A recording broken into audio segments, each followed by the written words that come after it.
In February of 2023, it was found that over 51,000 families received some form of child care assistance around New York State, as the local administration has worked to make child care more accessible for working families. For many families, they've said that getting access to the child care assistance program has made the difference whether they can work at all or not. The New York Times has reported that federal funding for child care services could see a pause in 5 states, including here in New York, losing possible millions in child care funding and services around the state. They sent out a message on Friday, I believe, saying that as far as we know, we're operating as usual. But I would be afraid that what we would see is those scales balance out to where CCAP money was actually winding up helping more people who don't work and fewer people who do work.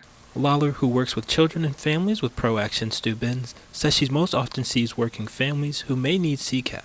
She says a possible freeze on funding could lead to a major shift in the workforce. What we see is that people who are working, if they cannot access childcare, if they're not making enough to pay for childcare out of pocket, they may do a calculation that says it's not worth it for me to work. I can't afford to work. Lawler says the pausing of funds could lead to even further affordability issues for many. When you talk about freezing it, is really just going to have the effect of making families' lives less affordable, not more affordable.